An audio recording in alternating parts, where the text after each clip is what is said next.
অপ্রতিরোধ্য Syrian বিদ্রোহীরা এবার দখলে নিল হামা শহর। আলোচনায় আল কায়েদার শীর্ষ নেতা থেকে বিদ্রোহী প্রধান হওয়া মোহাম্মদ জোলানি। পদত্যাগ না করার ঘোষণা ফ্রান্সের প্রেসিডেন্ট জানালেন, শিগগিরই নিয়োগ হবে প্রধানমন্ত্রী। সরকার বিরোধী বিক্ষোভে উত্তাল ফ্রান্স। আদানি ইস্যুতে পার্লামেন্টে কংগ্রেসের বিক্ষোভ। অভিযোগ, যুক্তরাষ্ট্রের গ্রেফতারি পরোয়ানা জারির পরও ব্যবসায়ীকে রক্ষার চেষ্টা করছেন মোদি।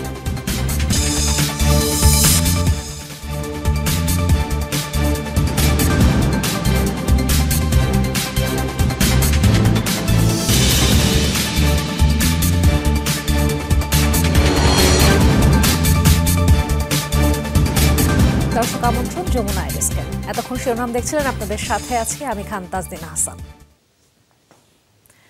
সিরিয়ায় অপ্রতিরোধ্য হয়ে উঠছে বিদ্রোহীরা। আলেপ্পোর পর এবার কৌশলগত গুরুত্বপূর্ণ শহর হামা দখলে নিল এইচটিএস। তাতে কিছুটা টালমাটাল আসাদ বাহিনীর অবস্থান। অবশ্য সরকারের সাফাই, সাময়িকভাবে তারা হারিয়েছে হামার নিয়ন্ত্রণ, যা দ্রুতই পুনরুদ্ধার করা হবে।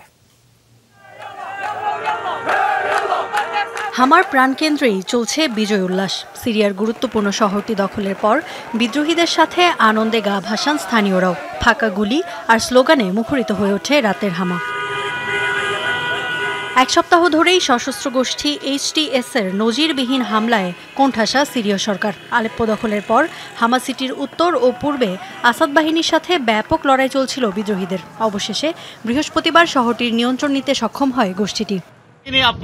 এই মুহূর্তে আমরা হামা সিটির প্রাণকেন্দ্রে রয়েছি। যোদ্ধা ও অভিযানের ব্যবস্থায় যারা ছিল সবাইকে ধন্যবাদ। জয় আমাদেরই হবে, সব প্রশংসা আল্লাহর।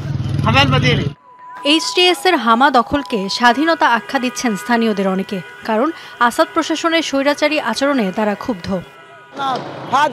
দিনটির জন্য বহু বছর ধরে অপেক্ষায় ছিলাম। হামার সবচেয়ে খুশির দিন এটি। আগে রাস্তায় বের হতে ভয় পেতাম, আর এখন আমরা স্বাধীন। সেই স্বাদ নিতে সবাই বাইরে চলে এসেছি। যারা স্বাধীনতা এনে দিল তাদের আল্লাহ রক্ষা করুন।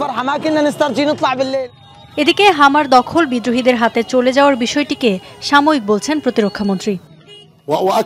হামায় যা হয়েছে তা একটি সাময়িক কৌশলগত পদক্ষেপ। হামা সিটির চারপাশে আমাদের সেনারা সতর্ক অবস্থানে রয়েছে। সাংবিধানিক ও জাতীয় দায়িত্ব পালনে পুরোপুরি প্রস্তুত তারা। দীর্ঘ ১৩ বছর ধরে সিরিয়ায় চলছে গৃহযুদ্ধ। বেশ কয়েকটি পক্ষ সংগঠিত হলেও রণক্ষেত্রে ছিল না তৎপরতা। সম্প্রতি দ্বিতীয় বৃহত্তম শহর আলেপ্পো দখলের মধ্য দিয়ে আবারও মাথাচাড়া দিয়ে উঠছে বিদ্রোহী গোষ্ঠীগুলো। বেশ কিছু ছোট এলাকারও নিয়ন্ত্রণ নিয়েছে সশস্ত্র যোদ্ধারা। ইফাতারা খন্দকার, যমুনা নিউজ।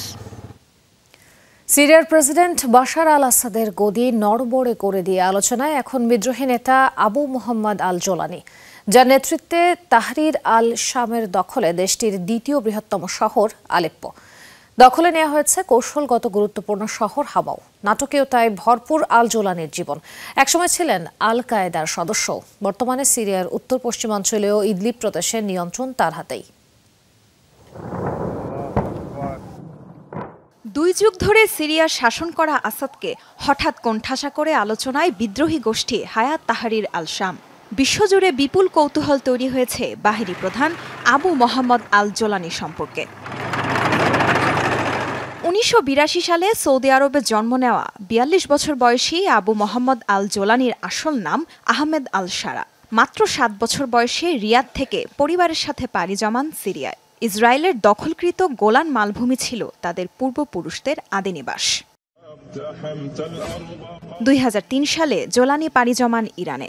সেখানে মার্কিন সেনাদের বিরুদ্ধে যুদ্ধ করতে যুক্ত হন আল কায়েদার সঙ্গে। সেই সময় আবু বকর আল বাগদাদির নেতৃত্বে আল কায়েদার সমমনা গোষ্ঠীগুলো এক হয়ে তৈরি করে ইরাকের চরমপন্থী ইসলামিক স্টেট। ২০০৬ সালে যুক্তরাষ্ট্রের হাতে বন্দী হন জোলানি। ভোগ করেন ৫ বছরের কারাদণ্ড। ২০১১ সালে মুক্তি পান এই বিদ্রোহী নেতা। সেই সময় সিরিয়ায় আসাদ সরকারের পতনের জেরে চলছে তুমুল উত্তেজনা। বাগদাদি দেশটিতে আল কায়েদার শাখা হিসেবে নুসরা ফ্রন্ট গড়ে তোলার দায়িত্ব দেন আল জোলানির হাতে, যা জোলানিকে এনে দেয় ব্যাপক পরিচিতি এবং ক্ষমতা। সিরিয়ার উত্তর পশ্চিমাঞ্চলীয় ইদলিব রাজ্যে তৈরি করেন শক্ত অবস্থান। আল কায়েদার সিরিয়ার শাখা হিসেবে নুসরা ফ্রন্টকেও সন্ত্রাসী তালিকাভুক্ত করে যুক্তরাষ্ট্র।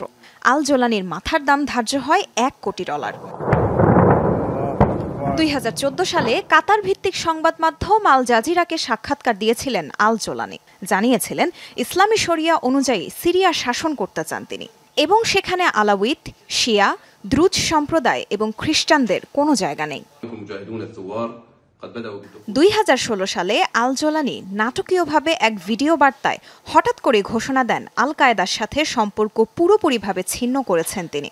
1 বছরের মাথায় প্রতিষ্ঠা করেন হায়াত তাহরির আল শাম, পরিবর্তন করেন নিজের বেশভূষা, কথার ধরন, ঘোষণা দেন তার শাসনের সংখ্যালঘুদের অধিকার নিশ্চিত করা হবে। 2021 সালে মার্কিন অনুসন্ধানমূলক ডকুমেন্টারি প্রোগ্রাম ফ্রন্টলাইনকে দেয়া এক সাক্ষাৎকারে তিনি বলেন, যুদ্ধ পরিস্থিতি সামাল দিতে আইএসআইএস এমন কিছু নীতির সংযোজন করেছিল যা বহু মানুষের মৃত্যুর জন্য দায়ী, আর নিরীহ সাধারণ মানুষের মৃত্যুর কারণ তিনি হতে চান না বলেই সরে এসেছেন সেখান থেকে। সিরিয়ায় 70% অঞ্চলে নিয়ন্ত্রণ করে আসছিলেন প্রেসিডেন্ট আসাদ। তবে গত সপ্তাহে হায়াত তাহরির আল শামের আলেপ্পো দখলের মধ্য দিয়ে আবারও জানান দেয়া হলো গৃহযুদ্ধ শেষ হয়নি সিরিয়ায়। তাজরিয়ান সোবহান, যমুনা নিউজ। যত চাপই আসুক না কেন পদত্যাগ করবেন না ফ্রান্সের প্রেসিডেন্ট ইমানুয়েল ম্যাক্রন। জাতির উদ্দেশ্যে দেয়া ভাষণে বলেন, জনগণই তাকে নির্বাচিত করেছে, এই কারণে মেয়াদ শেষ না হওয়া পর্যন্ত ক্ষমতা ছাড়বেন না তিনি। এদিকে ভাষণের পর ম্যাক্রন বিরোধী বিক্ষোভ হয়েছে প্যারিস সহ বিভিন্ন শহরে।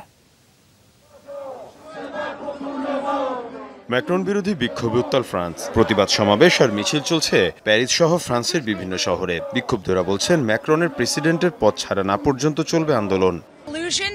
নতুন সরকার গঠন করলেও আমাদের সমস্যার সমাধান হবে না। ম্যাক্রন একের পর এক ডানপন্থীদের নিয়োগ দিয়েই যাবেন।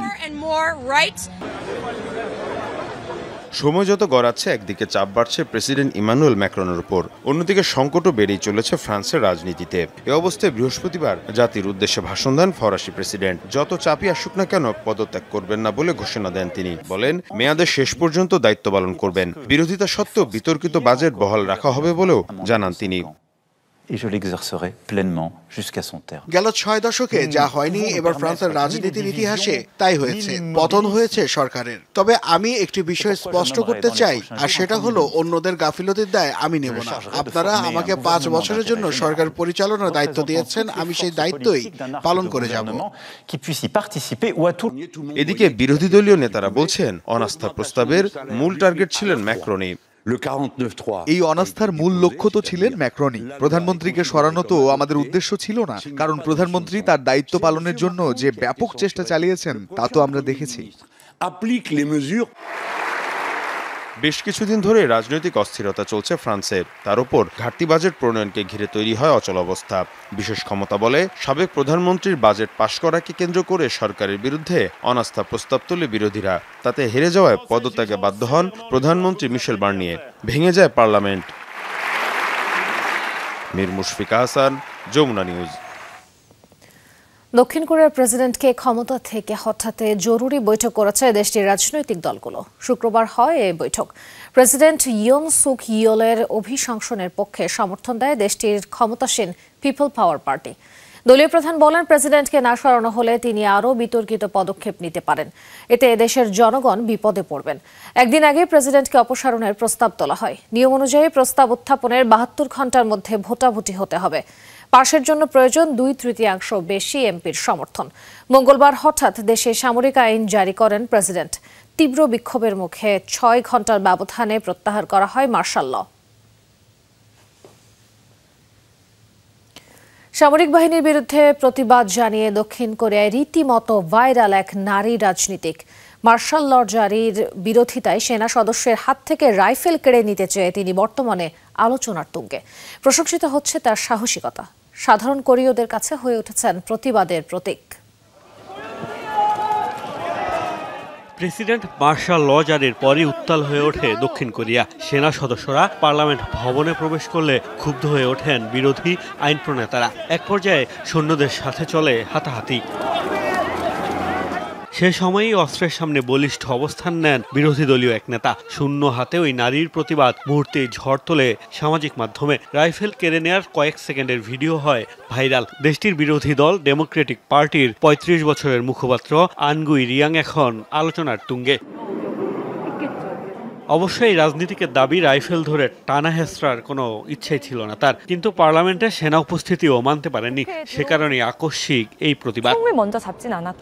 সামরিক আইন জারির পর সেনারা পার্লামেন্ট ভবনে প্রবেশে বাধা দিলে তাদের সাথে আমাদের হাতাহাতি হয়। তখন আমি তাদের দূরে ঠেলে দিতে চাই, তবে ইচ্ছা করে আমি অস্ত্র ধরিনি। পরিস্থিতির আকস্মিকতায় হয়েছে এই ঘটনা। প্রতিবাদের প্রতীক হয়ে ওঠা রিয়াং এর দাবি, তার তুলনায় অনেক সাহসী মানুষ রয়েছেন দক্ষিণ কোরিয়ায়। তাদের অনেকেই সেদিন চোখ রাঙিয়েছিলেন সেনাবাহিনীকে। পার্লামেন্ট ভবনে হেলিকপ্টার আসতে দেখে ভয় পেয়েছিলাম। স্পর্শকাতর ভবনে কিভাবে সেনারা বন্দুক নিয়ে প্রবেশ করে সেটাই বুঝতে পারছিলাম না। তবে আমার চেয়েও অনেক সাহসী মানুষকে সেদিন দেখেছি, তারা সেনাবাহিনীর সামনে দাঁড়িয়ে প্রতিরোধ গড়ে তুলেছিলেন। সামরিক আইন জারির পর গোটা দক্ষিণ কোরিয়ায় বিক্ষোভ ছড়ায়। তুমুল প্রতিবাদের মুখে 6 ঘন্টার মাথায় মার্শাল ল প্রত্যাহারে বাধ্য হন প্রেসিডেন্ট। মোস্তফা মাহমুদ, যমুনা নিউজ। এদিকে হামা দখলে নেয়ার পর শহরটির কেন্দ্রীয় কারাগারেও ব্যাপক ভাঙচুর চালিয়েছে বিদ্রোহীরা। এ সময় ছেড়ে দেওয়া হয় কয়েক হাজার বন্দীকে। আন্তর্জাতিক গণমাধ্যম বলছে কারাগারে কমপক্ষে 3000 বন্দী ছিল। এদের মধ্যে অনেকে ছিলেন রাজনৈতিক বন্দী। আসাদ বিরোধী হওয়ার কারণে তাদের আটক রাখা হয়েছিল হামার কারাগারে, যাদের অনেকেই 2011 সাল থেকে বন্দী।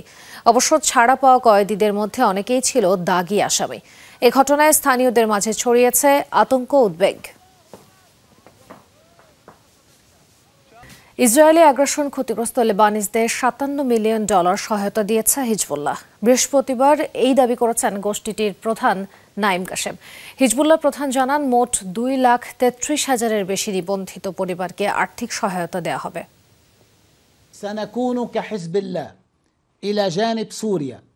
নভেম্বরে আমরা লেবাননের বাসিন্দাদের আর্থিক প্রণোদনা দেওয়ার সিদ্ধান্ত নেই। এটি ইরানের জনগণ ও হিজবুল্লাহর পক্ষ থেকে উপহার। এখন পর্যন্ত 172,000 পরিবারকে $57 মিলিয়ন দেওয়া হয়েছে। বৈরুতে যাদের বাড়ি পুরোপুরি ধ্বংস হয়ে গেছে তাদের বাড়ি ভাড়া ও ফার্নিচার খরচ বাবদ পাচ্ছেন $14,000, আর বৈরুতে বাইরে যাদের বসবাস তাদের প্রত্যেক পরিবার পাবেন $12,000। ভারতীয় পার্লামেন্টের উচ্চকক্ষ রাজ্যসভায় কংগ্রেসের এক এমপির আসন থেকে রুপির বান্ডেল পাওয়ার ঘটনায় চলছে তোলপাড়। অভিষেক মনু সিংভি নামের ওই এমপির আসন থেকে পাওয়া যায় 500 রুপির একটি বান্ডেল। শুক্রবার রাজ্যসভার চেয়ারম্যান জগদীপ ধনখড় নিশ্চিত করেন এই তথ্য। জানান, বৃহস্পতিবার সভা মুলতবির পর নিয়মিত তল্লাশির সময় এই বান্ডেল পাওয়া যায়। যদিও অভিষেক মনুর দাবি এই অর্থ তার নয়। কী উদ্দেশ্যে কে বা কারা বান্ডেলটি রেখেছে তা তদন্তের নির্দেশ দিয়েছেন রাজ্যসভার চেয়ারম্যান। এদিকে তদন্ত চলাকালীন এমপির নাম প্রকাশ করায় ক্ষুব্ধ প্রতিক্রিয়া দেখিয়েছেন কংগ্রেস নেতারা। আদানি ইস্যুতে তদন্তের দাবিতে ভারতের পার্লামেন্ট ভবনের বাইরে বিক্ষোভ করেছে বিরোধী দল কংগ্রেস। শুক্রবার পার্লামেন্ট অধিবেশন শুরু হলে সংবিধান হাতে র্যালি করেন বিরোধী নেতারা। প্রতিবাদ কর্মসূচিতে অংশ নেন রাহুল ও প্রিয়াঙ্কা গান্ধী সহ কংগ্রেসের বেশ কয়েকজন শীর্ষ নেতা। এ সময় গৌতম আদানির দুর্নীতি তদন্তে জয়েন্ট পার্লামেন্টারি কমিটি গঠনের দাবি তোলেন তারা। পাশাপাশি ঘুষ কাণ্ডে শীর্ষ এই ধনকুবেরের বিরুদ্ধে মার্কিন আদালতে গ্রেফতারি পরোয়ানা জারির পর মোদী সরকারের ভূমিকারও সমালোচনা করেন তারা। অভিযোগ, আদানিকে রক্ষার চেষ্টা করছেন প্রধানমন্ত্রী। শীতকালীন অধিবেশন শুরুর পরই আদানি ইস্যুতে ভারতীয় পার্লামেন্টে ছড়াচ্ছে উত্তেজনা। টাকা পয়সা মূল্যবান সম্পদ নয়, চুরি হচ্ছে জুতো, তাও আবার শিশুদের। এমন কাণ্ড ঘটছে জাপানের এক স্কুলে।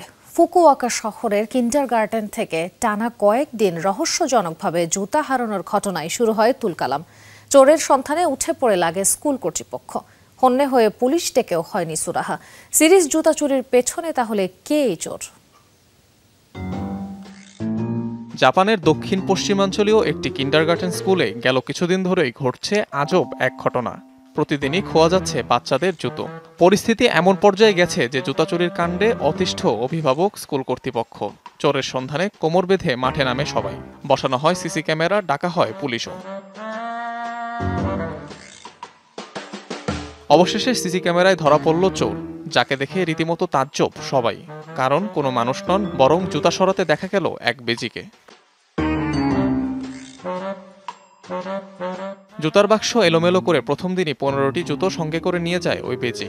পরদিন একইভাবে 6টি জুতো মুখে করে নিয়ে যায় প্রাণীটি। টানা কয়েকদিন জুতো চুরির পর পাকড়াও হয় নিরাপত্তা ক্যামেরায়। আরও আশ্চর্যের বিষয় হলো শুধু সাদা রঙের ক্যানভাস কাপড়ে তৈরি জুতোগুলোই নিয়েছে উইজেল প্রজাতির প্রাণীটি। ধারণা করা হচ্ছে হালকা হওয়ায় খুব সহজেই সেগুলো কামড়ে ধরে নিয়ে যেতে পেরেছে বেজিটি। জুতোর নিরাপত্তায় এবার নিরাপত্তা বেষ্টনী বসানো হয়েছে বাক্সে, তবে পাওয়া যায়নি হারানো জুতোগুলো।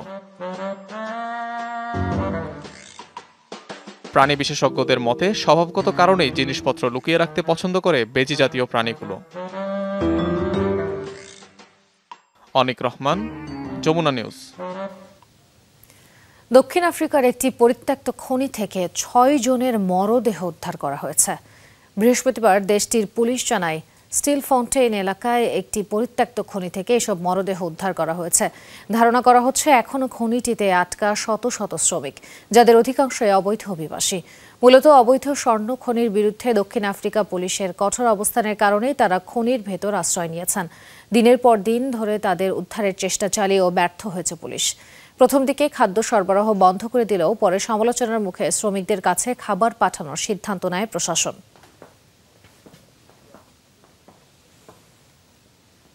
এই ছিল যমুনা আইডেস্কে আজকের আয়োজনে। এতক্ষণ সাথে থাকার জন্য ধন্যবাদ।